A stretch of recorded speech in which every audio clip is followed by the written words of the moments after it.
baru boleh selamat insya-Allah. Yang ini saya boleh bagi jaminan. Hak dulu tu buat saya minta maaf. Memang malaun semua orang. Boleh pakai. Jadi mudah-mudahan, tapi ada baiknya pengajaran, maknanya bukti yang nyata bagaimana UMNO ini kerja dia rasuah. Ugut. Tak boleh ugut, beli. Ini dia kekuatan dia. Jadi dia zahir kekuatan nampak hebat, tetapinya kosong. Percayalah saudara, saya pun lama dengan UMNO ni. Bukan macam Datuk Usam, dia tak pernah pengalaman dalam UMNO. Dia pas tulis. Dia ada pengalaman. Ini orang UMNO ni, termasuk UMNO Kelantan, katalah dia wang dia dah kurang, kuasa tidak ada, ranak. Wang dia kurang, kuasa dia kurang, ranak. Anwar Musa. Ya. Dia tidak ada kekuatan semangat juang, tidak ada. Sebab itu kita pohon kata Allah SWT, mudah-mudahan semangat kita dalam PAS, keadilan, DAP, kita kena faham. Karena propaganda terlalu kuat.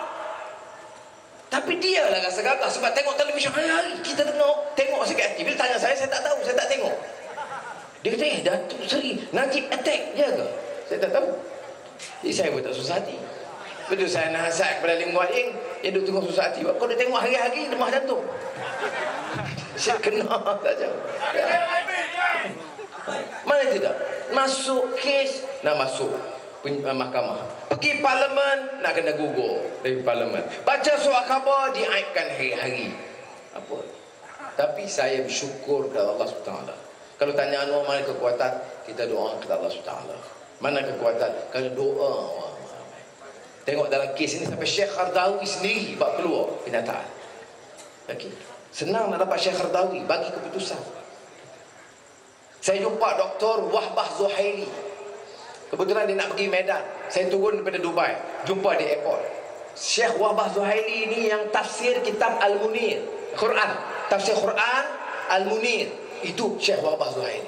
Belajar di UIA, Universiti Islam seluruh dunia, buku dia buku teks. Dia jumpa saya saja di airport, dia peluk, dia kata, Anwar, saya tak putus doa supaya anda selamat daripada fitnah jahat ini dan serang orang yang zalim yang terhadap kamu, dan mudah-mudahan anda dan kawan-kawan anda berjaya memimpin Malaysia ini.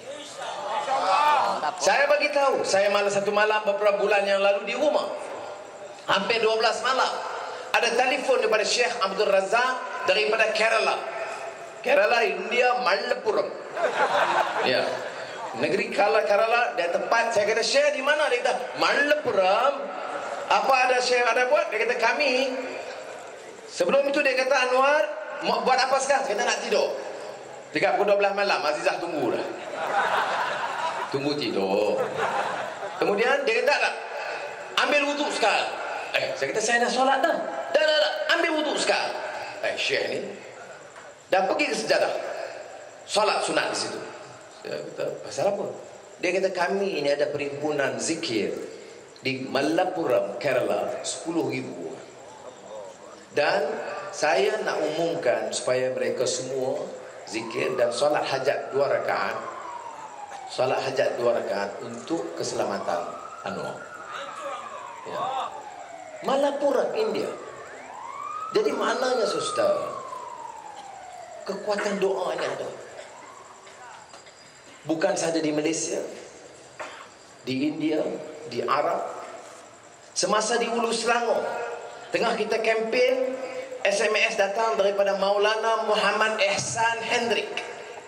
Dia kata 20,000 orang di perhimpunan di Masjid Cape Town, Afrika Selatan, dia sedang pimpin. Dan tetamu undangannya Syekh Dr. Yusuf Qardawi sedang berucap.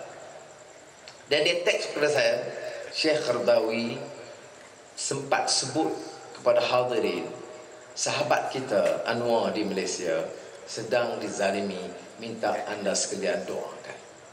Sudah mengapa saya sebut perkara ini? Astaghfirullahalazim. Bukan nak kata-kata saya hebat, dah. Tapi nak tunjukkan orang, terutama orang alim, orang boleh fikir, dia turut mendoakan kita. Puak jahil murakab ini, yang Fatihah baca tak betul. Orang ini yang lapor terhadap rasuah Tok Ning Aziz.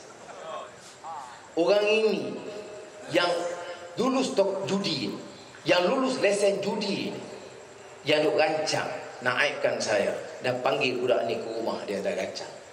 Sudah, kita nak takut? Apakah Tok Buni Aziz patut takut dengan laporan Ketua Pemuda UMNO Kelantan? Kalau begitu, apakah harus saya takut dengan seorang yang luluskan lesen judi bagi negara ini? Itulah sebabnya mengapa kita harus istiqamah dalam perjuangan ini. Dan kita tahu bahawa melangkah jihad, walladzina jahadu fina lanahdiyannahum subulana wa innallaha lama'al muhsinin. Wassalamualaikum warahmatullahi wabarakatuh.